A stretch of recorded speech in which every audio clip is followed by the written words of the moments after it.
I thought it was a birthday dinner, until 4 lawyers stood up with contracts to seize everything. I was supposed to just sign. Instead, I hit record. The private dining room at that upscale Napa Valley restaurant wasn't meant for celebrations. It was an ambush, orchestrated by my own brother and his fiancée. They'd brought a legal team to strip me of everything our mother left behind. But they didn't know my husband was a financial attorney. They didn't know I'd been recording since the moment those suits walked in. My name is Lydia Harper, and at 34, I thought I'd seen enough of life to know when family starts circling like vultures, but nothing prepared me for the moment my younger brother showed up at my door with his fiancée, asking for $58,000 for their dream wedding. I lived in a quiet suburb outside Sacramento with my husband Marcus, a financial attorney, and our 6-year-old daughter Emma. Our life wasn't extravagant, but it was comfortable. A 2-story colonial with a mortgage we could manage, good schools nearby, and enough savings to weather emergencies. The kind of stability my mother had worked her entire life to achieve for herself and her children. Mom had passed 6 months earlier, leaving behind a modest estate, a cabin nestled against the Sierra Nevada foothills, and a savings account that reflected 40 years of careful planning as the executor of her will. I'd handled everything: the funeral arrangements, the paperwork, the endless calls to banks and insurance companies. My brother Trent, 10 years younger at 24, had been conspicuously absent through it all. The doorbell rang on a Tuesday afternoon in March.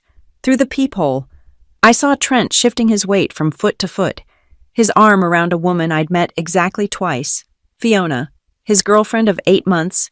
She stood perfectly still, her designer handbag clutched against her side, blonde hair swept into an elegant twist that probably cost more than my monthly grocery budget. "Lydia!" Trent's face broke into a grin when I opened the door. "Good to see you, sis." I invited them in, offered coffee they declined, and watched as they settled onto my living room sofa. Fiona's eyes swept across the room, cataloging everything from the family photos on the mantel to the modest flat-screen TV. "We have some exciting news," Trent began, reaching for Fiona's hand. "We're getting married." I congratulated them, genuinely happy despite my reservations about the relationship's timeline. Then Fiona produced a folder from her purse, pristine, leather-bound, and ominously thick.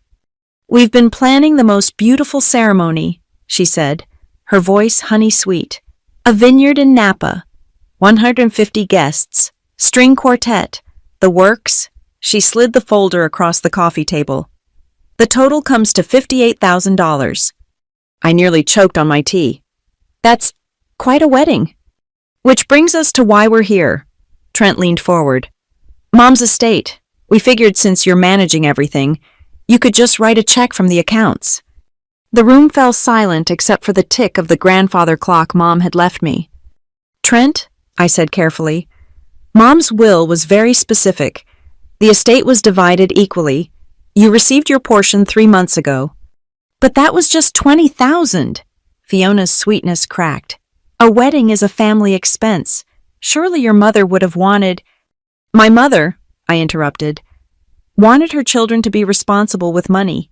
She worked 2 jobs for 30 years to leave us anything at all." Trent's face darkened. "So you're saying no? Just like that?" "I'm saying I can't raid estate funds that don't belong to either of us. But Marcus and I would be happy to contribute $10,000 as a wedding gift." Fiona's laugh was sharp as breaking glass. $10,000? That barely covers the flowers and photographer." "Then maybe," I suggested gently, "you should consider a smaller wedding." The transformation was instant. Fiona's perfectly composed face twisted into something ugly. "I knew it. You've always been selfish, hoarding everything for yourself. That cabin, this house, you act like you earned it all." "Fiona," Trent started, but she wasn't finished. "Your mother's accounts, the property, even her jewelry. You control all of it. How convenient that you were named executor. How convenient that you get to decide who deserves what." I stood, my hands trembling slightly. "I think you should leave." Trent rose too, his jaw clenched. "This isn't over. Lydia, Mom meant for that money to take care of family, You're sitting on assets that belong to both of us. Everything was distributed according to her will, I said firmly. If you have concerns, speak to a lawyer. Fiona's smile returned, cold and calculating. Oh, we intend to. They left without another word, but the threat hung in the air like smoke. As I watched their car disappear down the street, I couldn't shake the feeling that this was just the beginning. That night, I told Marcus everything. He listened with the careful attention of someone who'd seen family disputes turn ugly in courtrooms. They don't have a legal leg to stand on, he assured me. Your mother's will was ironclad. But as I lay awake that night, I wondered if legal standing was really what this was about. Something in Fiona's eyes had been predatory, calculating. And Trent, my little brother who used to build blanket forts and beg me to read him stories, had looked at me like an obstacle to be removed. I had no idea how right I was to be worried. The call started 3 days later. Trent's name flashing on my phone screen became a daily assault, each ringtone carrying a different manipulation tactic. Monday morning. He was the devoted brother. Lydia, we're family. Dad died when I was 12, and you helped raise me. Doesn't that mean anything? By Wednesday, he'd shifted to guilt. Mom would be heartbroken seeing us fight like this. You know she always said family comes first. Friday brought accusations. You've changed since Marcus came into the picture. He's poisoning you against your own blood. I let most calls go to voicemail, but when I did answer, I kept my responses brief and consistent. The estate was settled. I'd offered what help I could. The subject was closed. But Trent wasn't the real problem. Fiona's campaign was far more insidious. Her text messages arrived at calculated intervals, always when I was most vulnerable. During Emma's bedtime, in the middle of work presentations, at 2 a.m. when she knew I'd be lying awake. Each message was a masterclass in psychological manipulation. I understand you're protective of your mother's legacy, but consider this. Was she really of sound mind those last months? The neighbors mentioned she'd been forgetting things, confusing names. Perhaps the will doesn't reflect her true wishes. Another text included a screenshot of a legal article about contested wills, with certain phrases highlighted. Undue influence, diminished capacity, failure of testamentary intent. Just sharing some interesting reading, she'd written beneath it. Knowledge is power, after all. The most disturbing message came with a photo attachment. My mother at what must have been one of her last doctor's appointments, looking frail and disoriented. I had no idea how Fiona had obtained it. Your mother needed help those final weeks. Where were you? Lydia? Some of us were actually there for her. That was a lie so bold it took my breath away. Fiona had met my mother exactly 3 times. All brief encounters at family dinners where she'd spent more time on her phone than engaging in conversation. Meanwhile, I'd taken family medical leave, spent nights at the hospice, held Mom's hand through every treatment. Marcus found me crying over that text, shaking with rage and grief. She's trying to destabilize you, he said, reading through the message thread with professional detachment. Classic manipulation tactics: create doubt, exploit emotional vulnerabilities, rewrite history. But how does she know these things? About Mom's doctor visits? The neighbors? Marcus's expression darkened. She's been doing research. This isn't spontaneous. Lydia, this is planned. The escalation continued through April. Trent called my workplace, telling the receptionist it was a family emergency to force me to take his calls. He showed up at Emma's school pickup, waiting by my car with rehearsed speeches about forgiveness and blood bonds. You're my only sibling, he said one afternoon, blocking my car door. When Emma grows up, don't you want her to have an uncle? Don't cut me out over money. I'm not cutting you out, I replied, exhausted. I'm maintaining boundaries. There's a difference. Boundaries. He spit the word like profanity. That's rich. You inherit everything worth having, and suddenly you need boundaries. I inherited exactly what you did, Trent, to the penny. You got the cabin, the place where we spent every summer, every Christmas, our childhood memories, and you get to keep them all to yourself. You got Dad's vintage car collection. 3 vehicles worth more than the cabin. You chose to sell them immediately. His face flushed. That's different. I needed liquid assets. For what? You live rent-free in Fiona's condo? You quit your job 6 months ago. What expenses do you have? You wouldn't understand, he muttered. You've always had Marcus to support you. Some of us have to build our own futures. The irony was staggering. I'd worked since I was 16, put myself through college, built my career from nothing. Trent had dropped out of community college twice, cycled through jobs he found beneath him, and lived off Mom's generosity until she died. The final straw came on a Thursday evening. Emma was at a sleepover, and Marcus and I were enjoying a rare quiet dinner when the doorbell rang. A process server stood on our porch. Lydia Harper? I accepted the envelope with numb fingers. Inside was a formal letter from a law firm I'd never heard of, informing me that they were investigating potential irregularities in my mother's estate execution. This isn't a lawsuit, Marcus said after reviewing the documents. It's an intimidation tactic. They're fishing, trying to scare you into settling. Settling what? There's nothing to settle. That's not the point. They want you to panic, to offer more money just to make this go away. I thought of my mother, how carefully she'd planned everything, how she'd made me promise to be fair but firm with Trent. He needs to learn consequences, she'd said during one of our last coherent conversations. I've protected him too long. Don't continue my mistakes. That night, I made a decision. If they wanted to play legal games, I'd be ready. I pulled out the box of documents from Mom's estate, not just the official papers, but everything, letters, medical records, financial statements going back years. What I found in that box would change everything.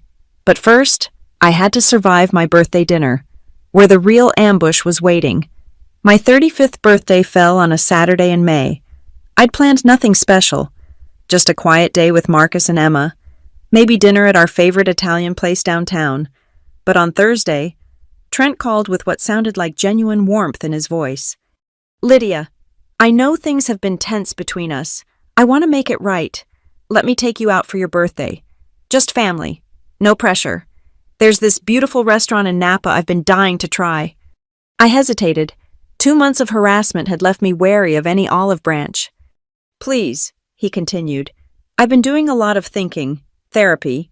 Actually, Fiona and I both have. We realize we came on too strong about the wedding. This isn't about money. It's about repairing our relationship.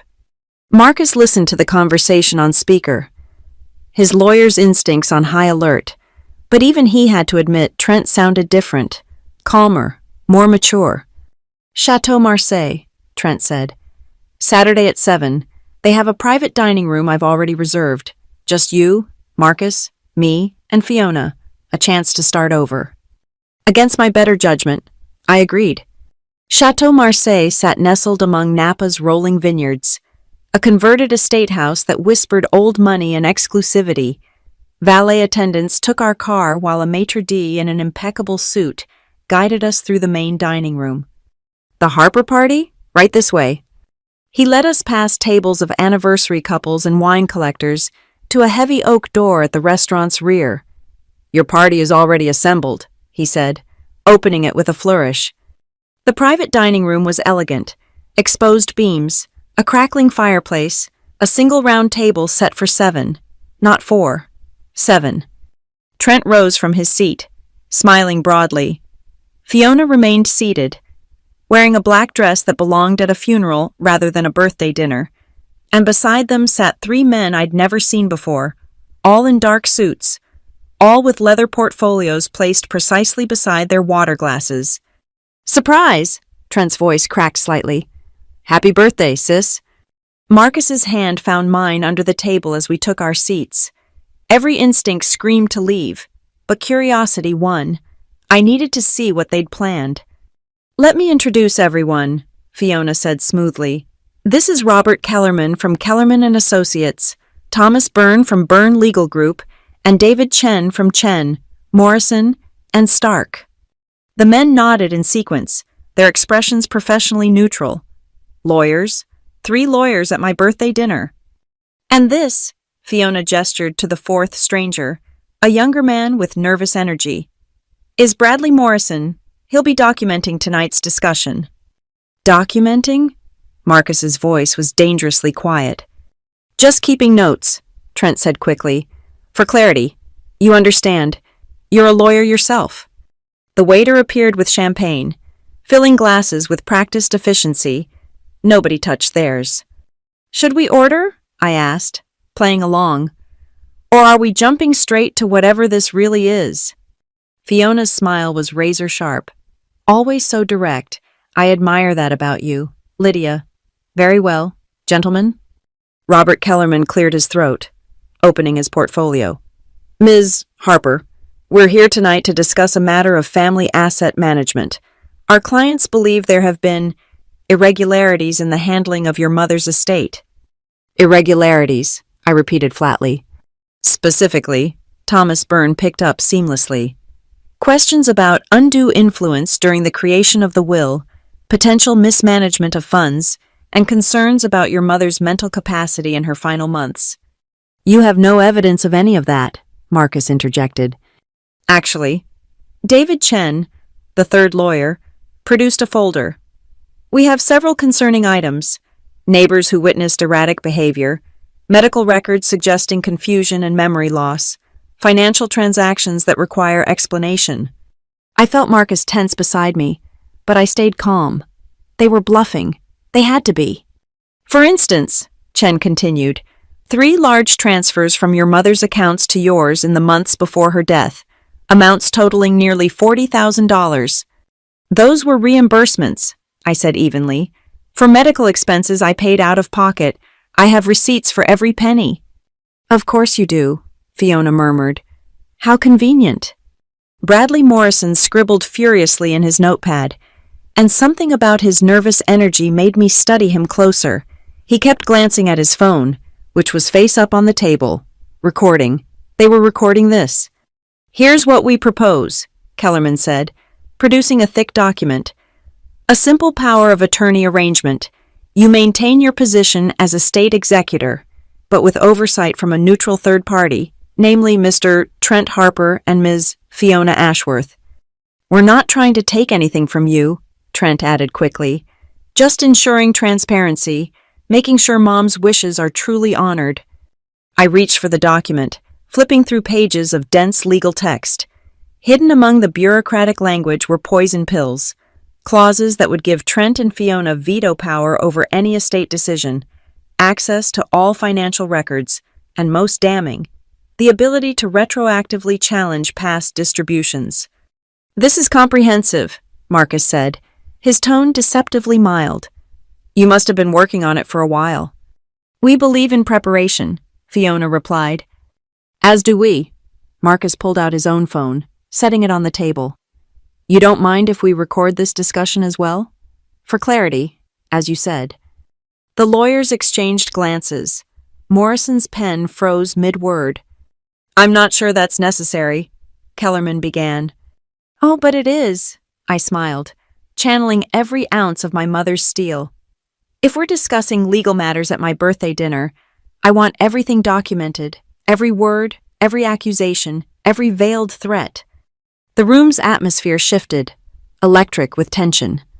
Threat? Fiona's voice pitched higher. We're trying to help you. Lydia, the burden of managing everything alone is mine to bear, as designated by my mother in her will, which was drafted by her attorney of 20 years while she was fully competent. Competence can be subjective, Chen interjected. Not in this case, Marcus leaned forward. I've reviewed the will myself. 2 witnesses, a notary, and a video recording of the signing. Your clients are wasting their money. Are we? Fiona stood abruptly. Or are we trying to prevent a larger investigation? The tax implications alone of those transfers were handled appropriately and reported to the IRS. I stood too, matching her energy. But you knew that this isn't about taxes or transparency. This is about control. Lydia, please. Trent's mask finally slipped, desperation bleeding through. Just sign it. Make this easy on everyone. Easy? I laughed, but there was no humor in it. You ambush me at my birthday dinner with 3 lawyers and a stenographer, and you want easy?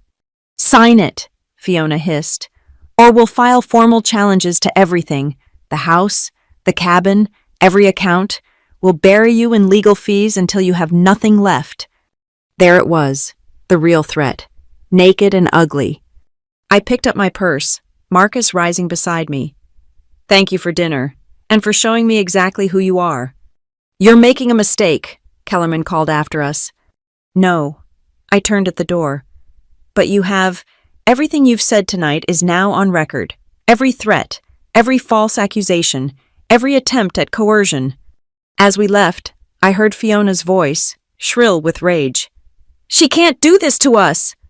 But I could, and I would, because they'd just given me exactly what I needed. The drive home from Napa was silent except for the rhythmic hum of tires on asphalt. Marcus kept one hand on the wheel, the other covering mine, while I stared at the document I'd photographed page by page before we'd left the restaurant. Power of attorney, I said finally. They actually tried to get me to sign over control of Mom's estate at a fake birthday dinner. That wasn't just power of attorney, Marcus said grimly. That was a carefully crafted theft. Did you see Clause 17? I scrolled through the photos on my phone. The one about retroactive examination of all financial decisions? That's the kill shot. Sign that. And they could challenge every distribution made since your mother's death, claim mismanagement, demand repayment. They'd effectively steal your inheritance through legal channels. Back home, we spread the photographed pages across the dining room table. Marcus retrieved his legal references while I made coffee. It was going to be a long night. This is sophisticated, he said after an hour of analysis. Too sophisticated for Trent or even Fiona. Someone coached them. The lawyers? No, before that. This document references specific details about your mother's medical condition, her final months, even neighbor testimonies. Someone did extensive research. I thought about Fiona's text messages, the photograph from Mom's doctor's office, the intimate knowledge of our family dynamics. She's been planning this for months. Longer, Marcus corrected. Look at this clause about the cabin. It specifically mentions restoration of family heritage property to shared ownership. That's not standard legal language. That's personal. My phone buzzed. Trent. Lydia, you left before dessert. The lawyers have graciously agreed to give you until Monday to reconsider. This offer won't remain on the table indefinitely. I showed Marcus the message. He snorted. Graciously, as if ambushing you with fraudulent legal documents is a kindness. Should I respond? Absolutely not. But save everything, every text, every voicemail, every email. We're building our own case now. Sunday passed in a blur of legal research and documentation. Marcus reached out to colleagues, confirming our suspicions. The document was legally questionable at best, fraudulent at worst. No legitimate lawyer would present such a paper without proper notice, in a social setting, with obvious coercion tactics. They're betting you'll panic, Marcus explained, that you'll sign just to avoid conflict. They don't know me very well. Or they're desperate. This kind of play, it's all or nothing. They've shown their hand. Monday morning arrived with another text from Trent. Final chance. Meeting at Kellerman's office at 2 p.m. Come alone. Alone? Marcus laughed. They really think you're that naive? But I went, not alone. Marcus waited in the car, but I went. Kellerman and Associates occupied a strip mall office between a tax preparer and a yoga studio. Not exactly prestigious. The waiting room smelled of desperation and cheap coffee. Fiona sat perfectly composed in a leather chair, while Trent paced by the window. The 3 lawyers from Saturday night were nowhere to be seen. Where's your legal team? I asked. This is just family, Trent said quickly. We wanted to talk without all the formality. Robert Kellerman emerged from an inner office, in daylight, without his dramatic staging. He looked like what he was, a small-time attorney who likely specialized in DUIs and minor civil disputes. Ms. Harper, thank you for coming. Your brother and his fiancée have asked me to present a modified arrangement. He handed me a new document, slimmer than Saturday's tome. I skimmed it while standing. This is the same thing with prettier language. It's a compromise, Fiona interjected. We're only asking for oversight of major decisions. Sales over 50,000. For instance, the cabin's worth 3 times that. Exactly. We just want to ensure it stays in the family. It is in the family. I'm family. But you could sell it tomorrow, Trent burst out. Move to another state. Cut all ties. What about my kids? Don't they deserve to know where their grandmother lived? What kids? You're not even married yet. Because we can't afford the wedding. And there it was, circling back to the beginning. The wedding they couldn't afford, the lifestyle they couldn't maintain, the inheritance they felt entitled to. Let me be clear, I said, addressing Kellerman directly. This document is coercive and potentially fraudulent. If you file any version of it, we'll respond with charges of attempted fraud, elder abuse by proxy, and harassment. Kellerman's face paled. Elder abuse? Fiona's been investigating my mother since before she died. We have evidence. That was a bluff, but Fiona's sharp intake of breath told me I'd hit close to truth. Furthermore, I continued, any legitimate challenge to the will would require actual evidence of incapacity or undue influence. You have neither. What you do have is a recording of Saturday night where your clients explicitly threatened to bury me in legal fees. Judges tend to frown on extortion.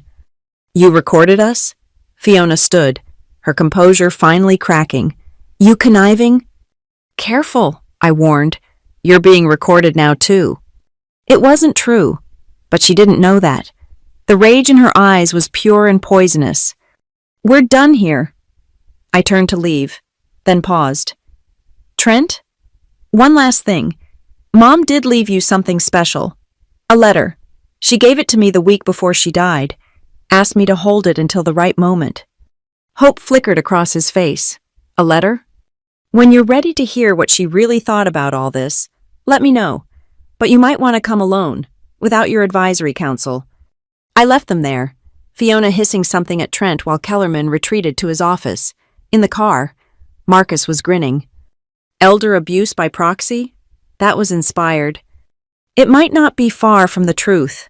Those texts about Mom's mental state, the photos from her doctor visits.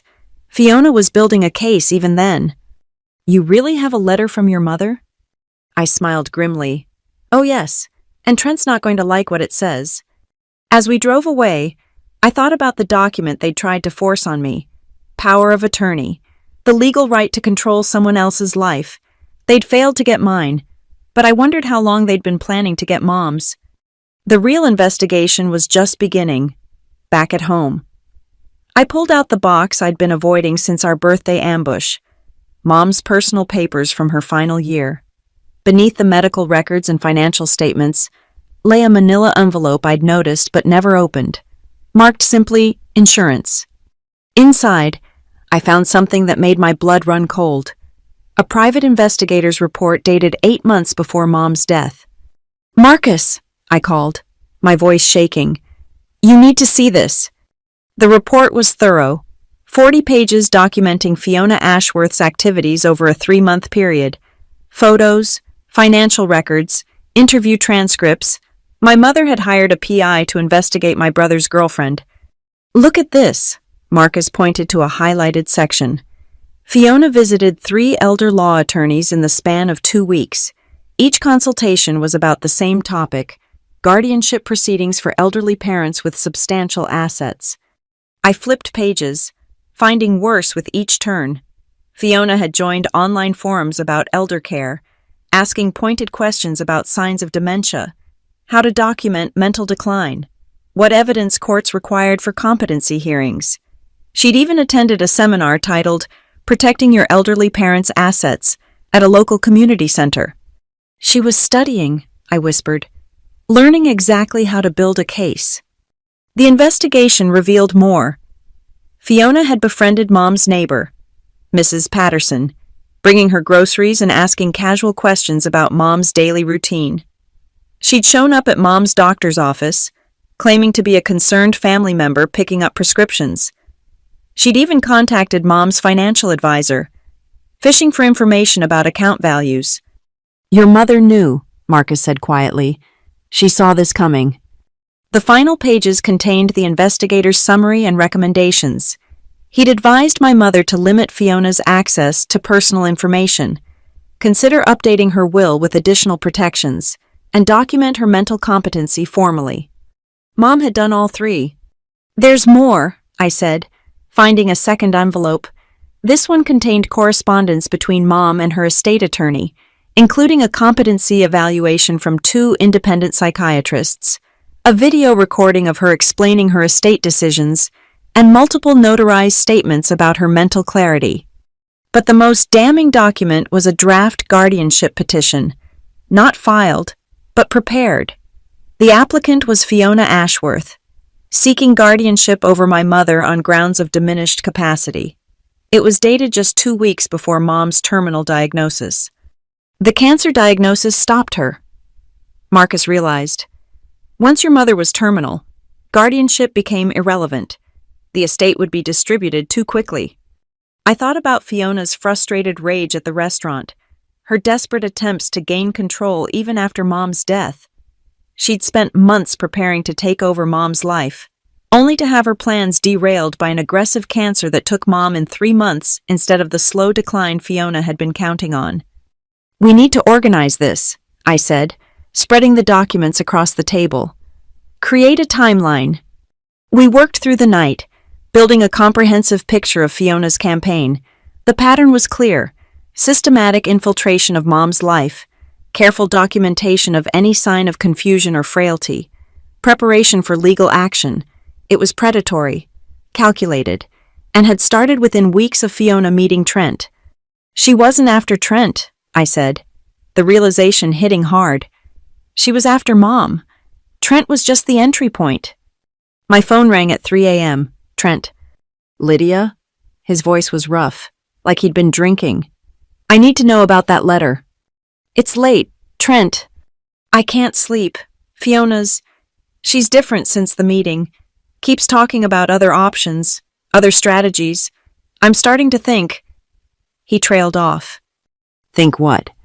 Maybe I've made a mistake. Can I see the letter, please? I looked at Marcus, who nodded. Tomorrow, noon, our house, and Trent? Come alone. If I see Fiona, the meeting's off. She won't like that. Then don't tell her. The next day, Trent showed up 15 minutes early, alone as promised. He looked terrible, unshaven, clothes wrinkled, eyes bloodshot. I led him to the kitchen, poured coffee, and retrieved Mom's letter from the safe. Before I give you this, I said, I need to show you something else. I placed the investigator's report on the table, watched the color drain from his face as he read. His hands shook by the time he reached the guardianship petition draft. This can't be real. It's all documented. Dates, times, witnesses. Mom hired the investigator after Fiona started asking strange questions about her finances. But Fiona said she was just trying to help, to understand our family better. By preparing to declare Mom incompetent and take control of her assets, Trent stared at the papers, his world visibly crumbling. How long have you known? Since Monday, but Mom knew for over a year, which brings us to her letter. I handed him the sealed envelope. He opened it with trembling fingers. My dear Trent, he read aloud. If you're reading this, then Lydia has decided you're ready for some hard truths. I love you, son, but I've failed you by making your life too easy. You've never had to work for anything, never faced real consequences. That changes now? He paused, swallowing hard, then continued. I know about Fiona. I know what she planned. I stayed silent because I hoped you would see her true nature yourself. A mother's wishful thinking. Perhaps the inheritance I left you was fair, equal to your sister's. What you do with it will show me whether you've learned anything from my death. If you're reading this with Fiona, then you've learned nothing. But if you're reading it alone, if you've started to question and doubt, then perhaps there's hope. Your sister has something else for you, but only if you're ready to stand on your own feet. Choose wisely. All my love, Mom. Trent set the letter down, tears streaming. What else did she leave? I retrieved a second envelope from the safe, The deed to the cabin. She left it in both our names but gave me sole control. She wanted me to decide when you were ready to share it. And when will that be? When you prove you can stand up to Fiona, when you choose family over whatever she's promising you. The wedding's in 3 weeks. I know. She's already sent the invitations. Put down deposits. With what money? His silence was answer enough. Of course, his inheritance, probably already half gone. I need to think, he said finally. You do that. But Trent, while you're thinking, remember this. Fiona didn't just plan to steal from Mom. She planned to steal Mom's freedom, her dignity, her final years. Is that really who you want to marry? He left with both letters and a copy of the investigation report. As I watched him drive away, I wondered if he'd find the strength to break free. The wedding was 3 weeks away. Whatever happened next, I was ready. 2 weeks passed in radio silence.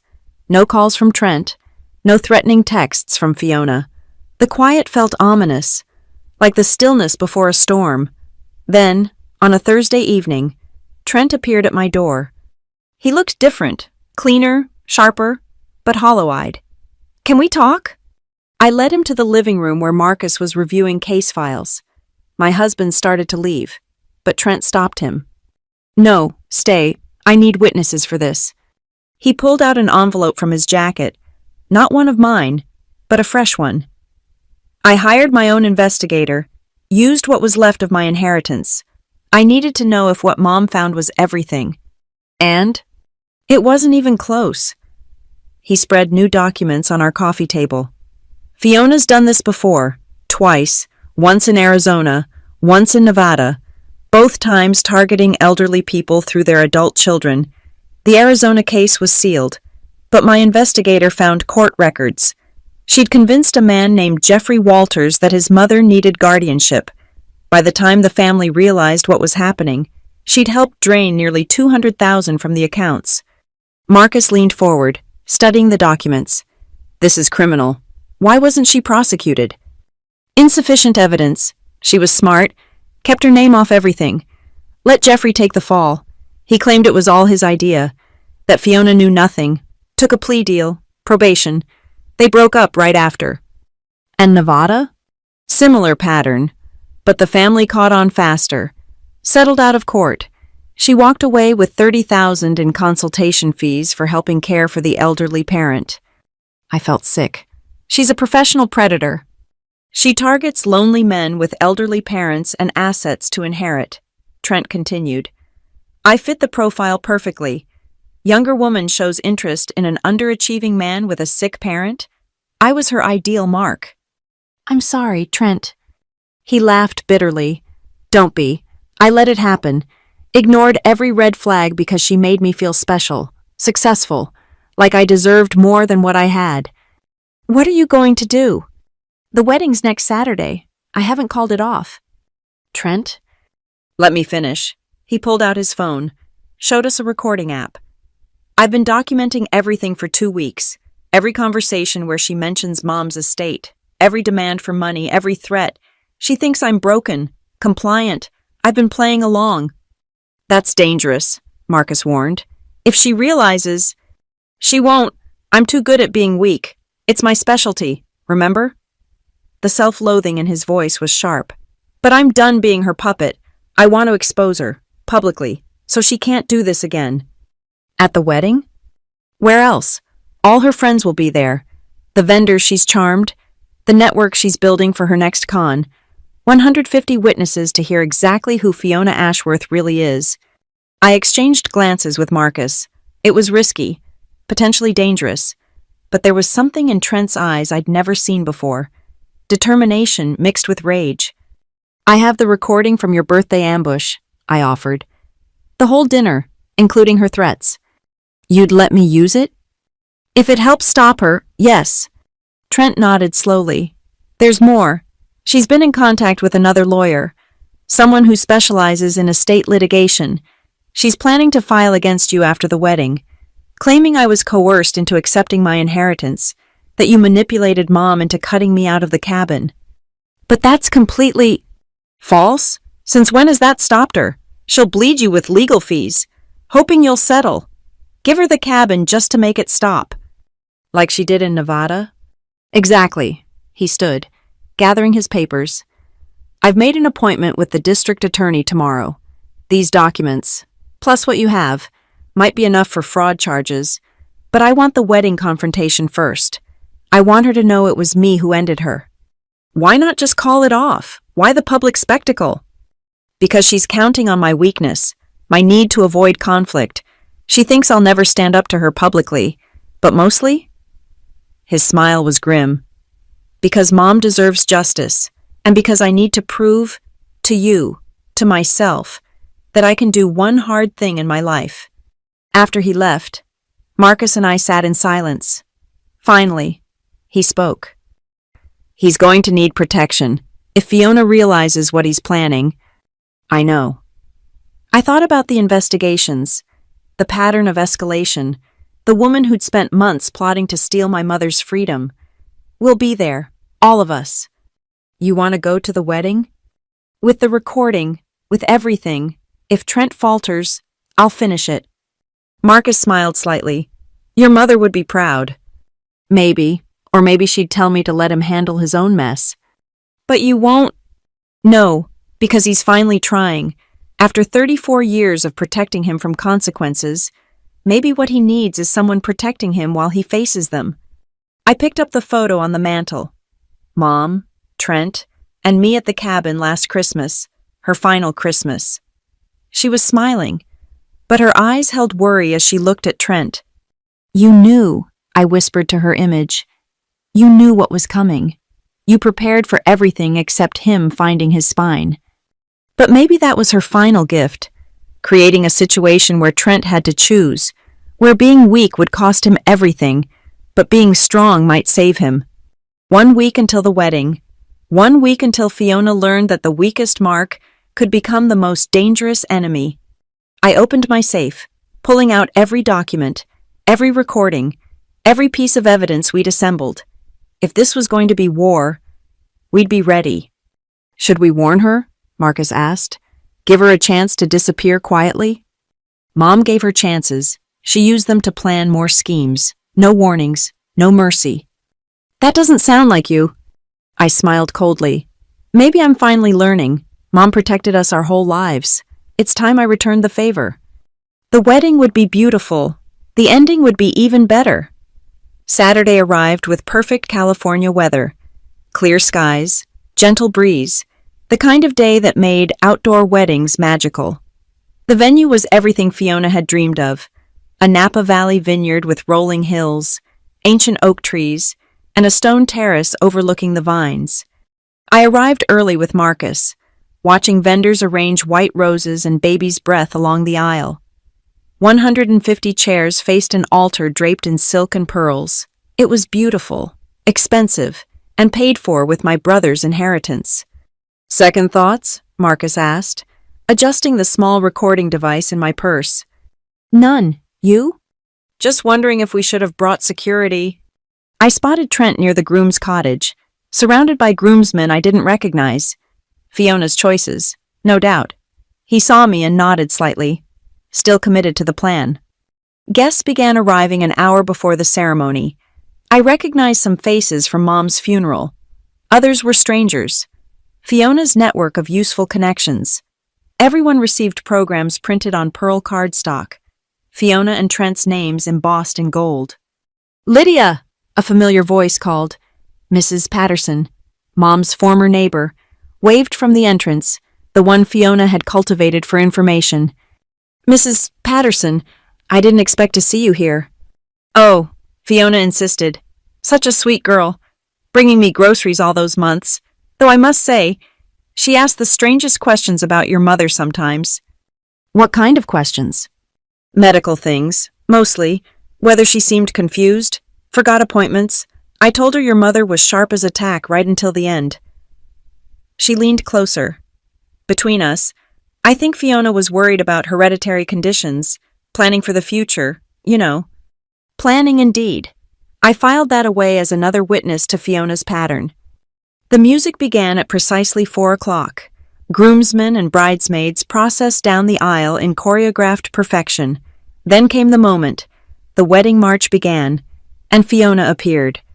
She was stunning in a dress that probably cost more than most people's cars. Fitted bodice, cathedral train, a veil that caught the afternoon light like spun gold. She walked with supreme confidence, smiling at her assembled crowd, never doubting her victory. The officiant began with standard welcomes and prayers.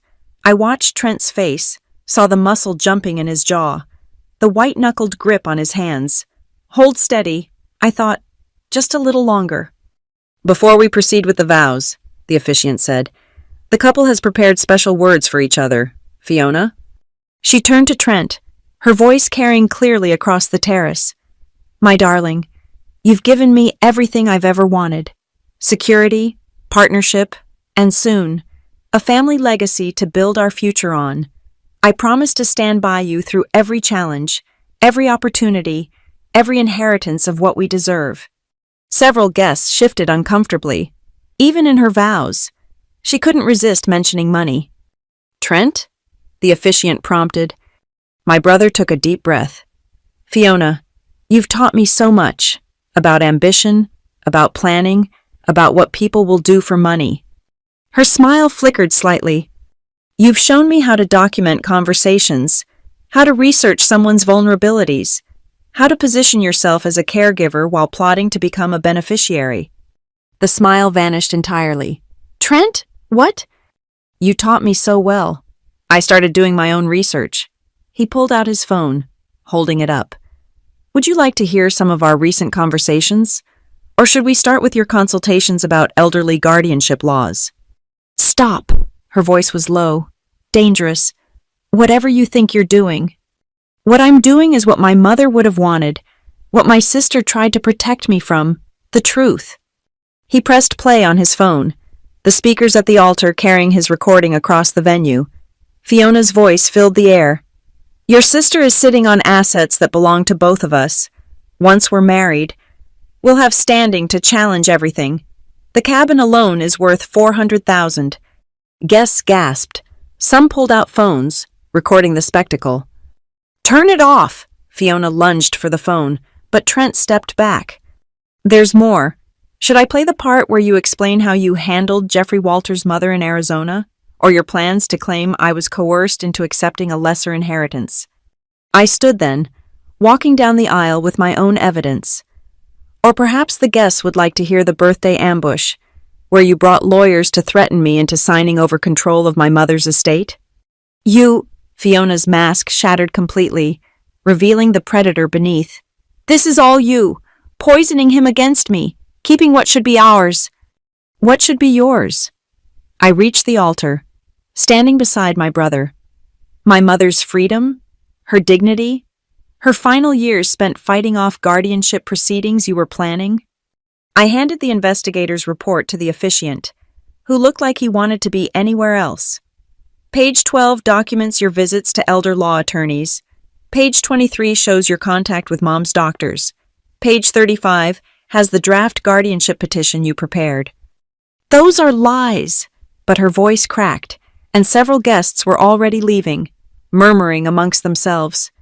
They're evidence, Marcus announced from his seat, already filed with the district attorney's office, along with documentation of your previous ventures in Arizona and Nevada.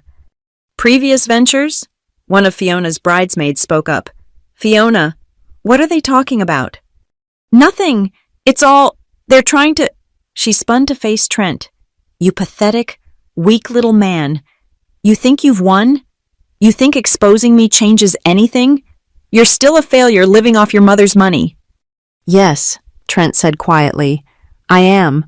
But I'm a failure who finally stood up, who finally did one thing right. He turned to the crowd. There will be no wedding today. Instead, consider this a public service announcement. Fiona Ashworth is a professional predator who targets elderly people through their adult children. If you have vulnerable relatives, keep her away from them. You can't prove anything, Fiona shrieked. I'll sue you for defamation. You'll leave, I interrupted. Now, before the police arrive, yes, I called them. They're very interested in speaking with you about fraud charges." In the distance, sirens wailed. Fiona's face went white.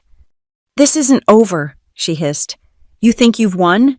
I know where you live, where your daughter goes to school." "And that's assault by threat," Marcus noted calmly. "Said in front of 100 witnesses. Please, continue." Fiona grabbed her dress train and ran, her heels clicking frantically on the stone as she fled toward the parking lot. 2 bridesmaids followed, but most of the wedding party stood frozen, processing what they'd witnessed. The venue erupted in chaos. Some guests applauded, others argued, most simply stared. Through it all, Trent stood at the altar, looking lost, but somehow lighter. "You did it," I said softly. "We did it. I couldn't have without—" He stopped, composed himself. "Mom would have hated this, the drama, the public scene. Maybe, or maybe she would have loved seeing you finally fight for something." He laughed shakily. "What do I do now? I spent everything on this wedding and the investigation. I'm 24, unemployed, and I just publicly humiliated myself." "You're 24, free, and you just publicly stood up for what's right. Everything else, we'll figure out." The police arrived as the last guests scattered. We gave our statements, handed over evidence, watched them take notes about a woman who'd already vanished into the afternoon shadows. "Think they'll catch her?" Trent asked. "Eventually, she'll surface again. Find another mark. But now there's a record, witnesses, a pattern documented in court files." We stood among the ruins of the wedding, overturned chairs, scattered programs, thousands of dollars of flowers wilting in the heat. "About the cabin," I said. "Mom left it to both of us, but gave me control. I think you've earned your half." Trent's eyes filled. "You mean it?" "Every hard lesson deserves a reward. Besides, someone needs to maintenance that place, and Marcus is terrible with tools." As we left the vineyard, I thought about Mom, about the letter she'd written, about the faith she'd had that someday Trent would prove himself. It had taken a con artist, a fake wedding, and public humiliation. But he'd finally done it. Sometimes the best revenge isn't just exposing the truth, it's growing strong enough to face it. The vineyard fell silent after the police left, scattered rose petals dancing across the abandoned altar like confetti at a funeral. But this wasn't an ending. It was a reckoning that had been months in the making. Trent and I drove back to Sacramento in my car, leaving his rental at the venue. Neither of us spoke for the first hour, processing what had just happened. Finally, he broke the silence. "She's really gone. For now, women like Fiona don't disappear. They reinvent. New name, new city, new victims. But not us, not anymore." The next morning, the calls started. Wedding vendors demanding payment, guests wanting explanations, even a reporter from the local paper who'd heard about the dramatic ceremony. Trent handled them all with a composure I'd never seen in him before. "Yes, the wedding is canceled. No, there won't be a rescheduling. Please send all invoices to my attorney." By noon, we received word from the district attorney's office. Fiona had been arrested at San Francisco International Airport, trying to board a flight to Miami with a ticket purchased under another name. The fraud charges would stick. Too much evidence, too many witnesses, too clear a pattern. They found something else, the detective told us over the phone. She had documents on her laptop, research on 3 other families in the Bay Area, all with elderly parents. You stopped her from claiming more victims. I thought of those unknown families, spared the pain of watching their parents' autonomy stolen, their inheritances drained. Mom's investigation hadn't just protected us. It had protected strangers she'd never meet. A week later, Trent and I met at the cabin. He'd been staying there since the wedding, fixing small things, clearing trails, making it livable again. The work showed in his calloused hands and sun-darkened skin. "I've been thinking," he said as we sat on the porch, watching sunset paint the mountains gold, "about what Mom wrote in her letter, about consequences and standing on my own feet. And I'm going back to school, community college first, then transfer, maybe accounting. I've gotten pretty good at following money trails. He smiled wryly. Turns out being con teaches you about finance. Mom would like that. Would she? I wasted so much of what she gave me. You learned from it. That's all any parent really wants. We sat quietly, remembering the woman who'd raised us, protected us, and somehow managed to save us even after death. Her foresight had been our salvation, the investigations, the documented competency, the carefully worded will that gave me just enough power to protect what mattered. I love you, Lydia, Trent said suddenly. I know I haven't been much of a brother, but I want to change that. For Emma, too. She deserves an uncle who isn't a complete disaster. You're not a disaster. You're a work in progress. We all are. 3 months later, I received a call from Kellerman, the lawyer who'd ambushed me at my birthday dinner. He was testifying for the prosecution, granted immunity in exchange for detailing Fiona's scheme. His voice shook as he apologized. I knew it was wrong, but she was convincing. The retainer she paid. I needed the money. We all have our weaknesses, I said, thinking of Trent. What matters is what we do when we recognize them. Fiona was convicted on multiple counts of fraud, attempted financial elder abuse, and conspiracy, 5 to 10 years in state prison, with restitution to her victims during the trial. 2 more families came forward with stories of her attempts to infiltrate their lives. The judge called her a calculated predator who weaponized family love for financial gain. Trent testified with steady courage, detailing how she'd manipulated him, isolated him from family, convinced him he deserved more than he'd earned. His honesty helped seal her conviction. You did good, I told him afterward. I did what was right, finally. Today, it's been a year since that dramatic wedding. Trent's halfway through his accounting degree, working part-time at a tax firm that appreciated his unique perspective on financial fraud. He drives up to the cabin every weekend, sometimes bringing classmates or study groups. The place that once held only memories now hosts new beginnings. Marcus and I brought Emma there last month. She loves Uncle Trent now. He teaches her card games and tells her stories about Grandma that even I'd never heard. Watching them together, I see glimpses of the brother I'd always hoped he'd become. Aunt Lydia, Emma asked one evening, why did Uncle Trent have such a mean girlfriend?